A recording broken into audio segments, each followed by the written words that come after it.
আসসালামু আলাইকুম রহমতুল্লাহ। আমি খন্দকার আলামিন আর আপনারা দেখছেন আলামিন টাইম টেইল।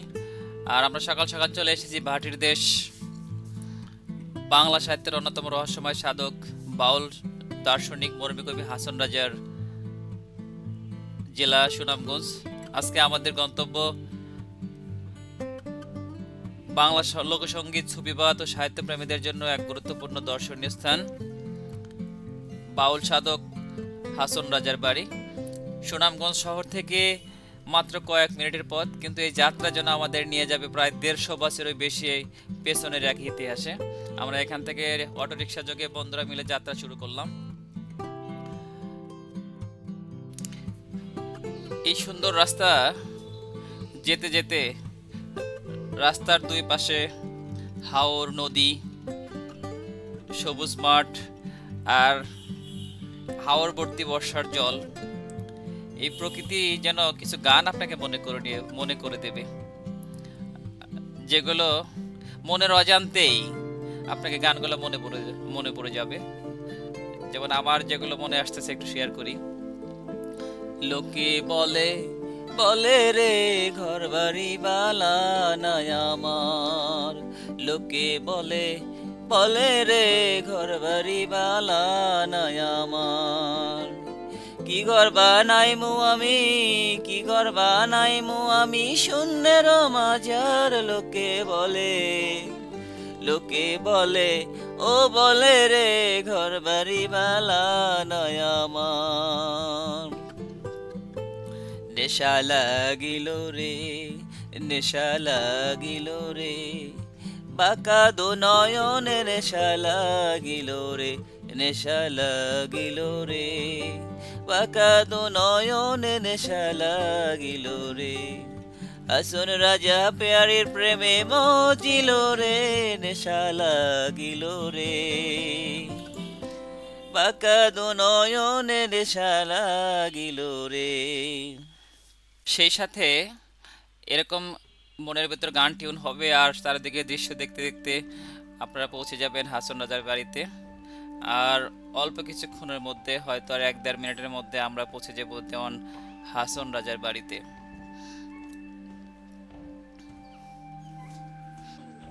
আমরা চলে আসছি মরমী কবি হাসন রাজার বাড়ি। এটা সাহেব বাড়ি নামে পরিচিত। এটা লক্ষণ চিতিয়াগুড়িয়া, সুনামগঞ্জ। দেওয়ালে বাড়িতে ঢুকতে প্রথমে দেখবেন একটা লেখা চোখে পড়বে, আখি মন জিয়া দেখো রূপ রে, আখি মন জিয়া দেখো রূপ, ঝলমল ঝলমল করে রূপ বিজুলির আকারে, মানুষের কি শক্তি আছে চক্ষু ধরিবার, হাসন রাজার রূপ দেখিয়া হইয়া ফানা ফিল্লা, হু হু হু হু ইয়া হু বলে আল্লাহ আল্লাহ। আমরা ঢুকে গেলাম বাড়ির ভিতরে। প্রথমে আমাদের গেটে থেকে এখানে টিকিট সংগ্রহ করতে হবে। আমরা টিকিটটা নিয়েছি, এই যে আমাদের টিকিট নিয়েছি। এখানে টিকিটের মূল্য 30 টাকা। গাড়ি যদি পার্কিং করি, গাড়ি পার্কিং করলে হাইয়েস্ট নেওয়া 400 টাকা, কোস্টারের জন্য 500 টাকা এখানে দেওয়া আছে। টিকিট কেটে আমি ভিতরে প্রবেশ করলাম। এখানে সেই সাহেব বাড়িটা দেখা যাচ্ছে।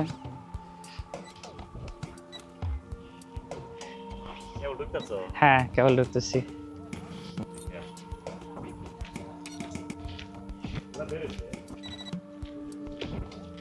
Hason Raja Memorial museum. আমরা মিউজিয়ামে ঢুকতেছি এখন।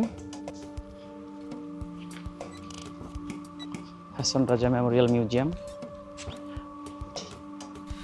এই মিউজিয়ামেই সংরক্ষণ করা হয়েছে হাসন রাজার সকল স্মৃতিচিহ্ন।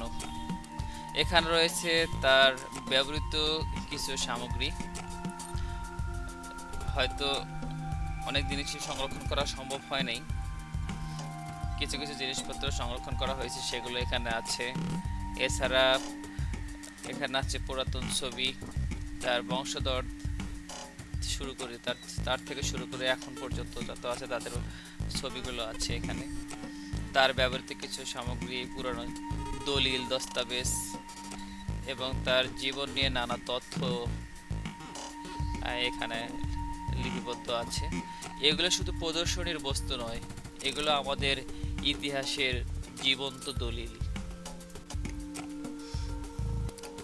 সময়ের পরিক্রমায় অনেক কিছুতেই পরিবর্তন হলেও এই বাড়ি, এই মিউজিয়াম এবং তার ব্যবহৃত যে জিনিসপত্রগুলো, এগুলো ইতিহাসে এগুলো দেখতে পাচ্ছেন, এটা মোরবি কবি হাসান রাজার ব্যবহৃত এটা ঢোল।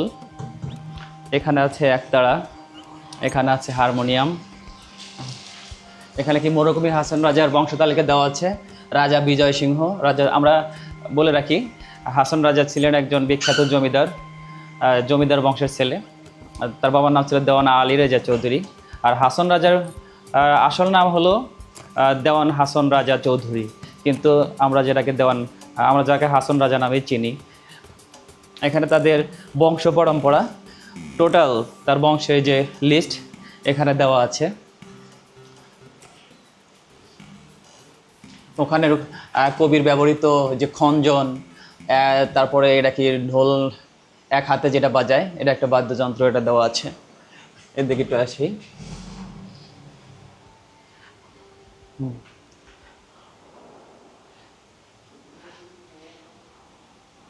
আর একটা জিনিস এখানে লেখা আছে, বংশ পরম্পরায় বাবুরাই চৌধুরী ধর্মান্তরিত হয়ে ইসলাম ধর্ম গ্রহণ করেন। মুসলিম হওয়ার পর নবাব সরকার কর্তৃক তিনি দেওয়ান উপাধি প্রাপ্ত হন, দেওয়ান বাবু রাজা চৌধুরী। আর তারই শেষ বংশধর হলো দেওয়ান হাসান রাজা চৌধুরী। তাই হাসান রাজা চৌধুরী তিনি জন্মগ্রহণ করেছিলেন 21শে ডিসেম্বর 1858 সালে, আর মৃত্যুবরণ করে 6 ডিসেম্বর 1922 সালে। আমরা এদিকে একটু দেখব। এখানে হাসান রাজার পীঠস্থান, মোগল আমলীয় দেওয়াল স্থাপনা, রামপাশা বিশ্বনাথ সিলেট।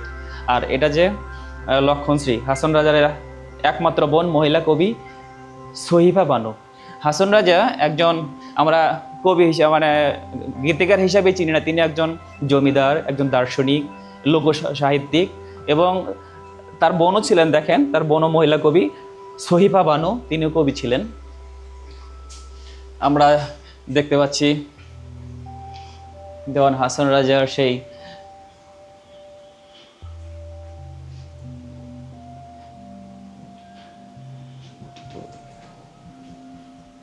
এটা হলো মোরবি কবি সাদামাটা কবরস্থান, তেঘরিয়া লক্ষণশ্রী সুনামগঞ্জ। হয়তো সামনে আছে, আমরা দেখতে পারবো। হাসান রাজার জ্যেষ্ঠ পুত্র দেওয়ান গনিউর রাজা চৌধুরী। ওকে, হাসান রাজার দ্বিতীয় পুত্র দেওয়ান হাসিনুর রাজা চৌধুরী। হাসান রাজার তৃতীয় পুত্র দেওয়ান একলিমুর রাজা চৌধুরী।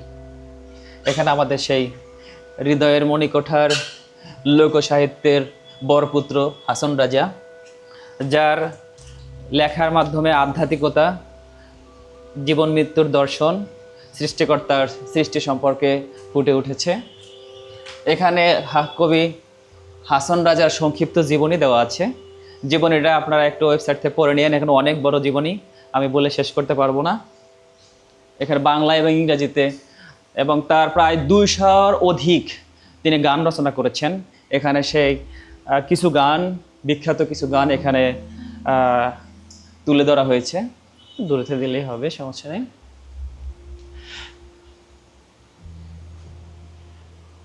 এখানে একটা সার্টিফিকেট দেখতে পাচ্ছি, প্রেসিডেন্ট অফ পাকিস্তান প্রেসিডেন্ট কর্তৃক এখানে একটা সার্টিফিকেট, সেই সার্টিফিকেটটা এখানে দেওয়া আছে। এখানে দেখতে পাচ্ছি দেওয়ান আনোয়ার রাজা চৌধুরীর ছবি, একটু দূরে থেকে নাও আমাকে দেখি। আর মোরবি কবি হাসান রাজার পুত্রদের কয়েকজন, দেওয়ান তৈমুর রাজা চৌধুরী, দেওয়ান আনোয়ার রাজা চৌধুরী, দেওয়ান ওবায়দুর রাজা চৌধুরী, দেওয়ান কামাল রাজা চৌধুরী, দেওয়ান আমান রাজা চৌধুরী, দেওয়ান জওয়াহের রাজা চৌধুরী এবং দেওয়ান ইস্কান্দার রাজা চৌধুরী। আর এখানে যে ডেস্কটা দেখতে পাচ্ছি, সেলফটা, এখানে কবির ব্যবহৃত যে জিনিসপত্রগুলো আছে। এখানে দেখছি বদনা, হাসান রাজার স্ত্রীর ব্যবহৃত পানদানি, স্ত্রীর সুরমাদানি, পানির পাত্র, ঘর। তারপর এখানে দেখতেছি কবির ব্যবহৃত তলোয়ার, খঞ্জন, এবং নিচে সেই পোশাক, রাজার যে পোশাক, সেই জমিদারি পোশাক, সেই পোশাকটা আছে। এখানে তুমি আছো তোমার কর্মের মাঝে থাকবে চিরকাল। হয়তো আর এটা কবিরই ছবি হবে, কিন্তু নাম লেখা নাই, চেহারা দেখে চিনতেও পাচ্ছি না। এখানে জমিদারদের সেই যুদ্ধের ক্ষেত্রে ব্যবহৃত ঢাল, দেখতে পাচ্ছেন কত সুন্দর ঢাল। এইটা একটু এইটা স্পর্শ করে সত্যি খুব আবেগতাড়িত হচ্ছি। এইগুলা এখন আমরা এগুলো ওজন করতে পারবো না, কিন্তু তারা এগুলো ব্যবহার করে যুদ্ধ করেছে মানুষকে, এইগুলো দ্বারা মানুষের আঘাতকে থামিয়েছে, কিন্তু আর আমরা সেই জিনিসগুলো এখন স্পর্শ করে দেখতেছি। আসলে এটা অনেক খাঞ্জা উৎসব অনুষ্ঠানে ব্যবহৃত হতো। আমার একটু ইনফরমেশনে ভুল হয়েছে, মানে এইটাতে জমিদাররা তারা খাবার পরিবেশন করতো, সবাই এটাতে খাবার দাবার খাইতো। আমি তো প্রথমে ঢাল মনে করেছিলাম, কিছুটা ওরকমই। এখানে এই জিনিসটা সিন্দুক, এখানে সোনা রূপা বা মূল্যবান অলংকার যেগুলো সেগুলো এর ভিতরে সংরক্ষণ করত। হাসন রাজার ভাঙ্গা তড়ি, নাই যে করি নাই যে কান্ডারি, এটা হয়তো একটা ভাঙ্গা তড়ি, হাসন রাজার ভাঙ্গা তড়ি এটা। এখানে দেখেন, এখানে হাসন রাজার একটা সংক্ষিপ্ত বায়ু দেওয়া আছে, 1854-1922। আমি আপনাদের বলেছিলাম যে তিনি 1854 সালের 21শে ডিসেম্বর জন্মগ্রহণ করেন আর 1922 সালের 6 ডিসেম্বর মৃত্যুবরণ করেন।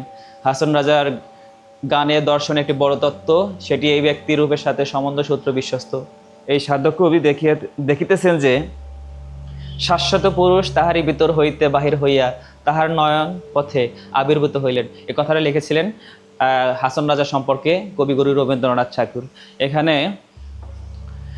কবির ব্যবহৃত যে কলসি, পিতলের কলসি, সেই কলসিটা আমরা দেখতে পাচ্ছি এখানে, কত সুন্দর। এখানে দেখেন আমাদের যে, আমরা তো এখন ভুলতে বসেছি, আগের যে রাজা জমিদাররা তখন তারা তো বিড়ি খাইতেন না, তারা খাইতেন তামক, আর যেটাকে এখন তামাক বলি সেটাকে আগে তামক বলতো। এটাই হলো সেই বিখ্যাত হুঁকা। এখানে তামাক ভরে তারা এই জায়গায় ধরে এই জায়গায় টানতেন। আচ্ছা চিন্তা করেন, এটা সেই 1800 শতকের কথা, তখন কবি ব্যবহার করতেন। আর এই প্রজন্মে আমরা বিংশ শতাব্দীর এই প্রজন্মের লোকজন সেই জিনিসগুলো স্পর্শ করে সেই জিনিসগুলো অনুভূতি নিচ্ছি। দেখেন এই জিনিসটা কবি নিজেও ধরেছেন, সেই জায়গাতে আমার হাত পড়েছে। চিন্তা করেন অনুভূতিটা কেমন। আসলে এই অনুভূতি ভাষায় প্রকাশ করার মতো না। নিজেকে সেই রাজা রাজা একটা ফিল আসতেছে, যদিও আমি রাজার বংশধর না, কিন্তু আমরা সারা জীবন কবির যে স্মৃতি এগুলো লালন করব। সত্যি কবির যে ব্যবহৃত জিনিসপত্রগুলো, সেই জিনিসপত্রগুলো আমরা হাত দ্বারা স্পর্শ করতে পারতেছি, এর চেয়ে অনুভূতি আসলে বলে বোঝানোর মতো না।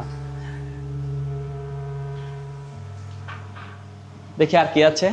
হাত দিতে নিষেধ করছে, কিন্তু নিজেকে সংবরণ করতে পারলাম না, নিজে সংবরণ করতে না পেরে স্পর্শ করলাম। ঠিক আছে, একটা বিষয় হলো কি, হয়তো কবি এখানে হাত দিয়েছেন, তিনি এটা ব্যবহার করেছেন, অবশ্যই সে হাত দিয়ে ধরেই ব্যবহার করেছেন, আর সেই জিনিসটাই ধরলাম। এটা একটা অসাধারণ অনুভূতি। একটু ঢোলটা বাজিয়ে দেখি, টু টু। ওকে, হ্যাঁ, এটা রাজবাড়ির একটা অংশ, জমিদার বাড়ির একটা অংশ। এখানে হয়তো এখানেও মানুষ বসবাস করেন।